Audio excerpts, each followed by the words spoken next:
Hello guys, so today I am sitting here with Lou from Roosevelt, and for you guys who don't know who Roosevelt are, maybe you can give them a bit of a background on like what the company Roosevelt is and what they shoot. Okay. Roosevelt is a shortened word that we created, don't know why it's Roosevelt. The company's called Really Useful, Yep. the production company. Don't ask why it's called Really Useful. Because masturbating is useful, I guess. Yeah, maybe. I'm not even too sure, to be honest. We're an adult production company that creates new adult brands. We formed the company in 2011, and over the last 8 years we've created probably around 16, 17 brands. Jesus. Yeah, maybe more. Some of them we don't shoot anymore. Yeah. Majority of them we still do shoot. So you're kind of in two different you kind of got two different networks, right? Yes. Sexy Hub and Fake Hub. Exactly. Yeah. All the sites started as individual standalone brands. Yep. But we always separated them. We always had a line of content that was very sensual and intimate. And that's the Sexy Hub. That's the Sexy Hub stuff. Couples friendly, with a focus on kind of chemistry, eye contact, kissing, foreplay. Yep. And then we had another. We shot in another genre, which was more like authentic, amateur, reality, raw, a little more fun, naughty, Yep. and that is what turned into the Fake Hub brand. Yep.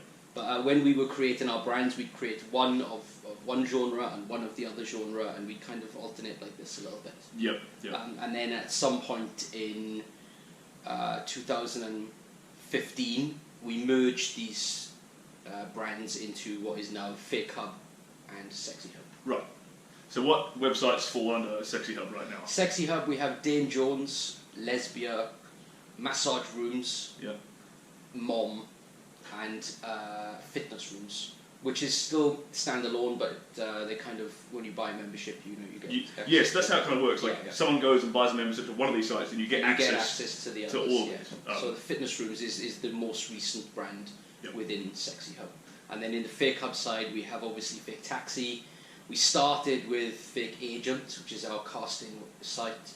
And then we did Public Agent, which is like an outdoors voyeur kind of thing. Yeah, or exhibition. In public. One guy in a camera going up and picking up girls on the street. And then Fake Taxi, I said we have we have Fake Hub Originals,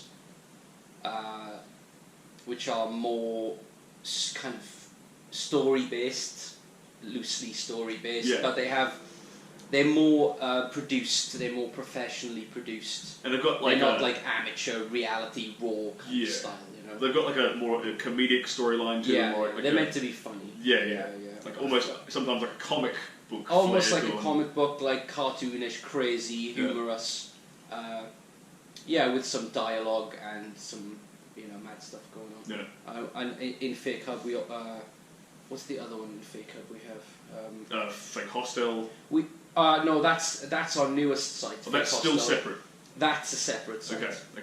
Yeah, we update that with a new episode once a week. Yep. So that's our newest site. Okay. We did have in Fake Hub we had Fake Hospital. Right. And we had Female Agent, but we don't shoot for those two brands. So sort of, we're focusing more on... They've cycled out, right? Yeah. Because Fake Taxi is the one that 99% of people watching this will be familiar with. It's like a worldwide brand. Yeah, that one took off. Yeah, it took off pretty quickly. It really took off in the UK when we had that, when it got into the newspapers. Yeah. So what happened there? This is before my time. So right. So the site had been going a while, and it was quite popular. And what happened was that the guy who shoots the content and is in the taxi driver who's in the content, he was shooting scenes in a car park and someone found out that it was a council-owned car park, and it was like, I don't know, it was a bit of a storm in a teacup, but the newspapers, they blew it up, made a big grabbed deal hold of of it it because it was, you know, sex-related, it was clickbait. Yep. And then it gained some traffic, I guess. But, you know, it was really nothing, you know, it wasn't really a situation at all. But basically, like, a scandal with, like, the original Fake Taxi, like, was it far from, like, damaging for you guys? If anything, it massively helped. Yeah, I guess it was just more publicity. Yeah, put you in the front. And now you guys are, like, memeed. Like, all over the place. That's like, right. Fake Taxi is part of, like, meme culture now. Yeah, Which that is was hilarious. quite surprising, yeah. It's sort of like porn had already kind of gone a bit mainstream in, like, with Pornhub in, like, the 2000s and stuff. Yeah. But now it's even more so because it's part of, like, meme culture. Sure. It's just, like, it's true. right at the forefront. There's a few porn memes, and that Taxis managed to get in there somehow. There's some really funny ones, actually. Yeah. So let's. Where did you start? Like, what was your background? Like, how did you get into this industry? Like, why did you get into this industry? I was really into films growing up. When I was very young, I would take the family camcorder and like recreate scenes from my favourite films with my friends. You know, Reservoir Dogs in my garage. Really? Yeah. And I learnt, like, kind of, from watching films, I learnt how to film things and angles and how to cut over people's shoulders and the basics. Yep. I would edit on a VHS player to another VHS player, and we had a dub-in function to dub in, like, gun sound effects and things like that. I mean, you're talking, like, this is going back to, like, 1991, 92, you know. And then... just through kind of imitating and watching films from, not for entertainment, but how did they do this and how did they do that? Yeah. And then one Christmas I had a PC, my first PC computer, and I got editing software. So I taught myself how to edit that, took it up a level from the VHS tapes. I fucking know. And then you can always hear harmony. And then I that took it up, and then I learned how to do, like, the flash effects and some basic stuff, and I just kept doing that. I kept doing it, and it was like a main hobby. It was all from you just experimenting yourself. I just loved films, and then I started writing, like, comedy sketches, and we'd act out original comedy sketches. I went to drama school, and I met people who I could get them to be in the films. Yep. And then I'd get all my schoolmates, and I made, like, a few actual feature-length films. They're unwatchable. You know, one of them was like 3 hours long about some mad policeman, you know, on the edge. They're all crazy comedy stuff. So then when it came to going to university, obviously I wanted a career in media, in film, in editing or making films or television or something like that, because I was so passionate about it. So went to university, did a film production degree, met loads of like-minded guys, obviously, you know, we continued to make loads of sketches and films, and we had access to much better cameras now, we shot on film. I was still editing at home on the same PC that I had back then. Graduated in 2001, moved to London and tried to start working. Yeah. And it's so competitive, found it very, very difficult to get anywhere, really. It was a case of start, obviously, expected, but start right at the bottom, either as an intern not making any money, or very, very little money, not enough for me to be able to live in London, because I'm not from London. You're from Wales originally. That's the accent for anyone who's not quite sure. From some South Wales. I don't come from a family with any money. They weren't able to support me. I had to get a job. And all the friends that I'd graduated with, they were in London, and they're having the same kind of problems. the idea was that we were all going to get jobs and work with each other, on the weekends and stuff like this.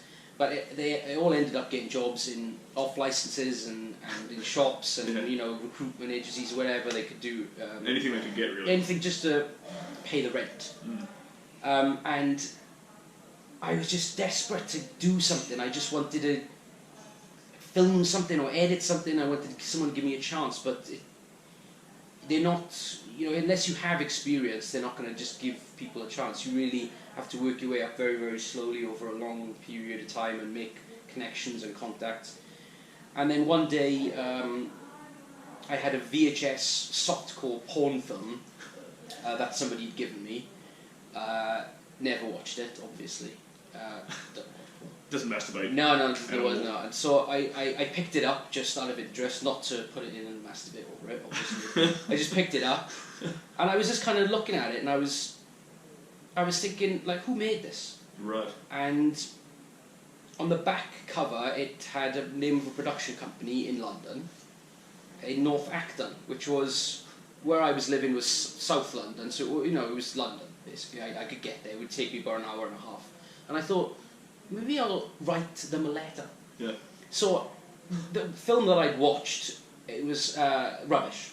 I thought it was terrible. Did you just bag them out in this letter? Yeah, so I thought I'll write them like a letter that'll grab their attention. I wrote them a letter of not of complaint, but of saying, I thought your film was really badly produced, and I've just got a film production degree.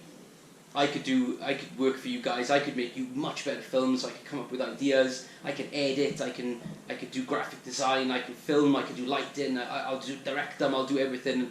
It was kind of like a stupid, cocky. It was almost like a joke letter. And I showed it to my housemate, and he thought it was hilarious. And he said, "You should just send it off." And I did. I sent it off at the time. It was a handwritten letter. Put a stamp on it, posted it. This was 2001, and kind of forgot about it. 2 or 3 days went by, and then I got a phone call on the landline, because we didn't really have mobiles back then. And it was a guy who said, "Can I speak to Lewis Thomas?" I said, "Yeah, speaking." And it was Viv Thomas, who was the owner of the company. He said, "This is Viv Thomas. I've just read your letter." I thought, "Oh, fuck." He's going to send the boys round. Yeah, I said, "Okay." He said, "Yeah, are you serious? Are you for real? Or are you just messing around?" And I said, no, I'm for real. I'm absolutely genuine. He said, "Well, why don't you come up to the studio today or tomorrow? Come up to the studio tomorrow at 9 o'clock, and let's meet." So I went up there. Wow. He spoke to me. We had a few things in common. We both had the same surname, for example. Best friends for life. Yeah. And I don't know. We kind of clicked, and he said, "Okay, well, why don't you just go over to that edit suite?" Because at the time that he was just trying to start a video department. Okay. He was a very well-established photographer. Did a lot of glamour photography for magazines. Magazines were still huge back then. He did. You said 2001. 2001. All the Paul Raymond magazines in Soho. I mean, this guy had a lot of front covers. He was a very well-published photographer. The calendars and that sort of thing. Just started to get into video. He had one guy working in the video department, but he had like 2 edit suites set up, and they had like great cameras, Beta SP cameras, broadcast standard. It was a really nice little setup, but it was a small setup they had there. But I was very excited by it. He showed me the room with all the lights, and they had a studio downstairs where you could build sets. And he said, "Why don't you just spend the next few hours editing?" So I edited what they were making at the time. It was a Playboy TV program, Girl, and it was all softcore. Back then it was like simulated sex and simulated licking and stuff like that. So I edited this thing, and I'm a pretty good editor, I think. So I was a very confident editor. So it was a new editing software, but I edited this thing. And I called him, "Hey, I've done it," and he came and he sat and watched it with a deadpan, serious face. And then he said, "Can you use a camera?" He interviewed me. What can you do? We went through what I could do, and I wanted to do everything. So he said, "Well, right. Well, when do you want to start?" Holy shit. Yeah. So then I got started that week, and I was And you were filming your first Well, at the time, when I came in, I was editing and I was doing DVD authoring because DVDs were just starting. Right. In the UK, the R18 certificate had just been introduced by the BBFC, so now we were allowed to film and distribute hardcore pornography if you have a license. So he was just started DVD, so I did DVD menus, DVD box covers, editing, and then it was only maybe a week, and he said, "Oh, there's a girl coming in later today. You're going to film a solo masturbation." So I was like, "Okay, are you up for it?" Yeah, I'm up for it. So I went downstairs, set up all the lights and everything. We had a nice, beautiful set. Got the camera all ready. The girl came in and she was, going to do this masturbation, and then it just suddenly hit me. Oh shit! Like I've never actually filmed a girl masturbating. I'm 21. Yeah, I've never. What am I going to do? Like, how do I do this? So she kind of sat there looking at me like, "What do you want now?" She's asking you, "What do you want me to do?" She was expecting like some direction. I'm like, "Okay, I guess." Just start like touching yourself or something, I don't know. It was really awkward. I remember like having to tell her to squeeze her breast in a close-up and it just being the most strangest thing. I think, I mean, she was probably the same age as I was, so she probably found it quite funny. I can't really remember, it was a long time ago, it was 18 years ago. So I did that, and then it didn't take long. It was like maybe another week, and he took me to Playboy, and I had all these ideas. So I pitched all these ideas to the Playboy guys, and they commissioned everything. They commissioned all these programs for us to make throughout the year. And he said, right, well, we've got to do this. I was like, how am I going? I can't do this on my own. This is too much. So he said, well, do you know anyone who can help you? And I had like 5 or 6 film school graduate uni buddies. So I called them, I was like, quit your jobs, boys. Let's go. Yeah, and they all came in, and then it just skyrocketed from there. Wow. We just started making all this porn, and we were flying to Budapest and Portugal and Spain, and just working with all these girls from everywhere. And this was all for Playboy at the time? A lot of it was for Playboy, but we also had our own distribution line, and we were working with a lot of, in conjunction with the magazines, and it just kicked off, it just exploded. Holy shit. Yeah, and we were just making loads of porn. Yeah. That's how it all started. And that's how you got your start? Yeah. Bit of initiative. Yeah, I right? guess so. Well, a lot of initiative, I would say. Like, bit of tongue-in-cheek. Tongue-in-cheek, a bit of, a lot of luck. I mean, I really didn't intend to do it, to even start working in porn. But the thing was, you had the balls to put yourself out there, but you had the skill to back it up.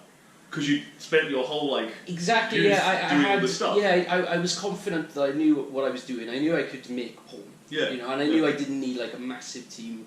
I knew I could do it, quite well. It shocks me now thinking back. Yeah. Because I mean, I didn't want to just go somewhere and just be like one person standing over there, holding something for the sound man, or holding a cable, and watching what was happening, or helping someone put up a light. I just wanted to get my hands in the cameras, and I wanted to create. Be the driving wheel. Yeah, I had that urge to do that. Yeah, so I only intended to do it for a year. It was paying the bills, and I thought I'll get my foot in the door at some stage, and then a year went by very, very quickly, and we were doing a lot of work. And because it was so exciting, and because it was doing so well, I think that was driving me to do more. And I was thinking, wow, I'm pretty good at this, and we'd get more commission, we'd be doing really well, and Thomas was really happy. So I spent the next 10 years as his head of production, developing that brand, which is now known as VivThomas.com. Huh. Yeah. Holy shit, man. That was over 10 years. That's an impressive resume then. Well, I've only ever had 2 jobs. Yeah, one with that one and then this one. Yeah. So what made you switch from that to this? Well, we were based in we moved from London to Portugal, and things were changing a lot with the internet and tube sites coming along. Yep. So the whole business was changing very, very quickly. Yeah. And I could tell that we needed to make some big changes. And around, I think, 2008, about 2008, I think it was, we met with JT, who at the time was the YouPorn guy. Okay. Okay, YouPorn. YouPorn at that time was probably the biggest. It was the biggest tube site. So JT founded YouPorn? With some partners. Okay. Yeah, he's one of the original founders of YouPorn. Yep. The YouPorn team. So he came in to meet us because our content at the time was 1, 2, and 3 most popular of all time on YouPorn. Jesus. And we had a ton of our content on there that we hadn't put on there. That had been pirated. Well, yeah, that had been pirated because we didn't know. This is what we wanted to find out. Like, how can we work with these guys to make this work? Because that's how the direction it was heading in. You know, it wasn't like it seemed at the time. It was pointless like putting up a fight. This is the direction it's going in. Yeah, don't fight it. How do we adapt to keep to float and above water and to continue to make some money. Do business?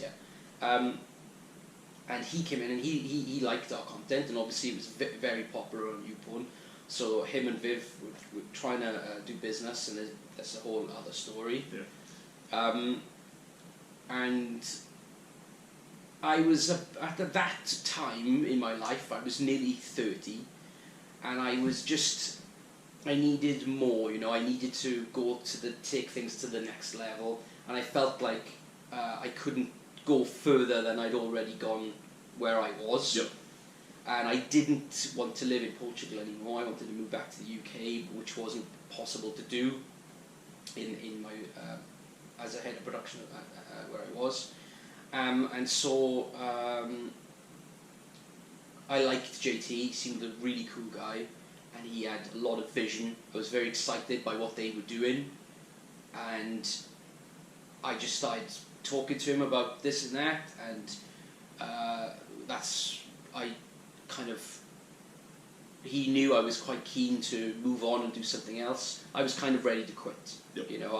I was almost handing in my resignation at this point anyway to try and do something else, and it just was an opportunity to form a new production company. Yeah. So that's what we did. A very successful opportunity by the looks of it. Well, yeah. I moved back to the UK. And we started to develop our first 2 brands, Fake Agent and Dame Jones. Yep. It took us about 6 months, 7 months to get the websites up.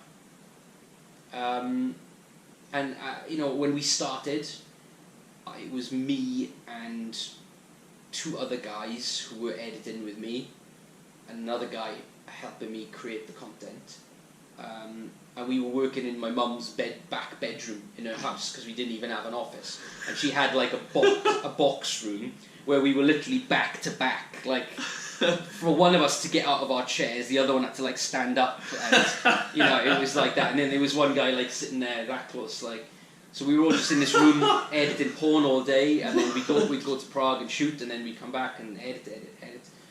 Yeah, that's how it started, and then we rented a bigger place once we got going a little bit. We had a web team, and then once we got our first 2 sites, then it was kind of like similar to what happened before. It was okay. Now we need to do more. We need more people. We need to do more. We need to do more. So our team expanded, and we built a bigger production team, a bigger post-production team, and it all just sort of escalated and started again. I guess, yeah. And that was one of the most successful brands in porn. Yeah, maybe. Well, an umbrella, so one of the yeah, sure. Yeah, I'm very happy with it. If people like it, then super. I'm sure there's plenty of people who have enjoyed a brief moment or two thanks to your work. That's a nice thought. Don't think about it too much. No. So what? Where do you see this sort of going in the next maybe 5 years? Is there anything you see on the horizon in terms of porn, the trends, the way the internet's changing, social media's changing? Social media is becoming a much bigger part of of things. It's the business is always evolving and changing, and it always has really, and it's about keeping up, I guess, with those changes and what's going on. At the moment we're doing Fake Hostel, and I'm really enjoying. I'm loving creating this content for Fake Hostel, because we're doing stuff now that we were doing in the past. It's like crazy and funny. There are stories. It's kind of almost like a series, with a few recurring characters. Yep. And I like that kind of style. It's almost like a web series. Yeah. Where you come back and you want to know what's going to happen in the next episode. Yep. And I like that. That's an enjoyable thing for me. Because that's what, with Fake Driving School, it's sort of a similar thing. You've got that one character who's an anchor for that. And brand. it's a couple of recurring characters here and there, like the examiners and these sorts of things. Yeah. So it turns into this like it's like a series. It's it's a part sitcom almost, or comedy, kind of, and then porn. That's right. At the same time. Yeah. Which is I think it's pretty unique compared to any other porn site out there. Sure, I like that, because porn is one of those. It's a kind of it wasn't this much porn around some time ago, and now there's so much porn. It's very disposable. You get one scene, finish with one scene, and then you're on to the next scene, and then the next scene, and then the next scene. So I like the idea of creating a brand where you want to come back and see what these people are doing, or what's going to happen, or if it's full of surprises, Fake Hostel especially, and our Fake Hub original line. You never quite know what's going to happen next. Yeah. And it's almost like a little mini movie. We don't really do it like we don't really say, okay, go fuck, and then we just walk around the room and shoot. A lot of it is very much like created and scripted and almost like storyboarded, not in my head. Yeah. And I'm really enjoying it. I'm enjoying more than I ever have. I think the last 18 years what we're doing with this Fake Hostel. That's good. Yeah. I have to say, shooting with you guys this week. Yeah. Here in Prague for Fake Hostel and Fake Aboriginals has been the funniest time I have ever had on set. That's awesome. And it's just, I'd love to come back and work with you guys. Yeah, we'd love to have you back. And likewise, you were superb. You did a really good job, man. Well, thank you very much. Yeah. But it's just so... on your nomination as well, by the way. Well done on that. No, really good. When you meet new people, whether they're guys or girls, and they work really well and they're very professional, it's a pleasure to do this. It's good to work with people where it's easy to get along with. Yeah. Easy to get along with, easy to work with. There's open communication back and forth, which just makes your job super easy. Yeah, I mean that's an important thing. Is like being relaxed. You're going to do a better job in an environment like this. Yeah. And because of the nature of it, it's better if you feel more relaxed, more comfortable. So we always try and be easy going. And it helps when you're laughing your ass off at the same time. Yeah, and if what you're doing is funny and you think it's hilarious, and you could just imagine what it's like when it's edited. Yeah. I can't wait to see some of the stuff. Yeah, I can't either. I'm looking forward to getting back and working on it. Yeah. But you've got to catch a flight tonight. Yes, I do. I've kept you hanging around for at least 20 odd minutes. That's fine. Lou. Thank you very much. Thank you so much, man. Cool. It was really good to meet you. If you want to see more of their content, what's the URLs they should go to? What URLs? Yeah. fakehostel.com, and obviously fakehub.com, sexyhub.com. And fitness rooms, Fake Driving School, but they're all part of the same things. Yep, and you can find all these same sites on Twitter as well. Yeah. A couple of them on Instagram as well. Yeah. Pay for your porn, so these guys can keep creating some fantastic content, and I can keep getting work. And don't forget to subscribe to this channel for more interviews with cool people like Lou.